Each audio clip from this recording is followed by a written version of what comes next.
مصدق ملک نے کہا ہے کہ پاکستان نے اسلام آباد اور ماسکو کے درمیان طے پانے والے ایک نئے معاہدے کے تحت رعایتی روسی خام تیل کے لیے اپنا پہلا آرڈر دیا۔ مئی میں کراچی ایئرپورٹ پر ایک کارگو کے ساتھ پاکستان کی خریداری سے روس کو اپنے خام تیل کے لیے ایک نیا آؤٹ لیٹ ملتا ہے، جس سے بھارت اور چین کو ماسکو کی بڑھتی ہوئی فروخت میں اضافہ ہوتا ہے، کیونکہ یہ مغربی منڈیوں سے حجم کو ری ڈائریکٹ کرتا ہے، جہاں یوکرین کے تنازع کے نتیجے میں اس کے تیل پر پابندی لگا دی گئی تھی۔ رعایتی خام تیل ادائیگیوں کے توازن کے بحران اور غیر ملکی زر مبادلہ کے انتہائی کم ذخائر کے پیش نظر نقدی کے بحران سے دوچار پاکستان کو بہت ضروری مہلت فراہم کرتا ہے۔ توانائی کے درآمدات ملک کی بیرونی ادائیگیوں کا زیادہ تر حصہ بنتی ہے۔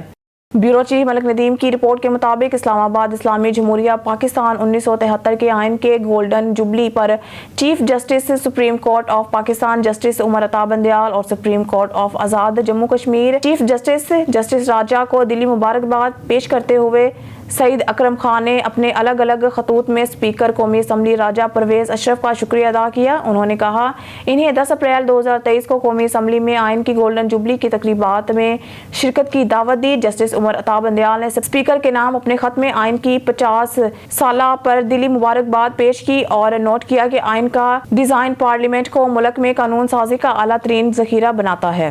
بیورو چیف ملک ندیم کی رپورٹ کے مطابق اسلام آباد وزیر خارجہ بلاول بھٹو زرداری 4 اور 5 مئی کو بھارت کے شہر گوا میں ہونے والے شنگھائی تعاون تنظیم کونسل آف وزرائے خارجہ کے اجلاس میں پاکستانی وفد کی قیادت کریں گے۔ دفتر خارجہ کی ترجمان ممتاز زہرا بلوچ نے جمعرات کو اسلام آباد میں میڈیا کو بریفنگ دیتے ہوئے اس پیش رفت کی تصدیق کی۔ انہوں نے کہا کہ وزیر خارجہ موجودہ چیئر ڈاکٹر ایس کی دعوت پر ایس سی او وزرائے خارجہ کونسل کے اجلاس میں شرکت کر رہی ہے۔ جے شنکر ہندوستان کے وزیر خارجہ محترمہ بلوچ نے کہا ہے کہ اجلاس میں شرکت شنگھائی تعاون تنظیم کے چارٹر اور عمل سے پاکستان کی وابستگی اور اس اہمیت کی عکاسی کرتی ہے جو پاکستان اپنی خارجہ پالیسی کے ترجیحات میں خطے کو دیتا ہے۔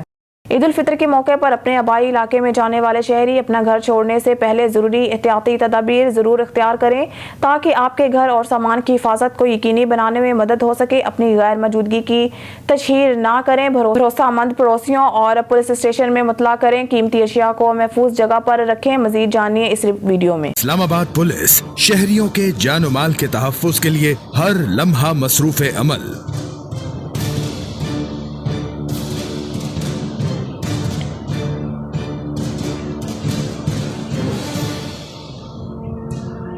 اب اسلام آباد کے شہری ضرور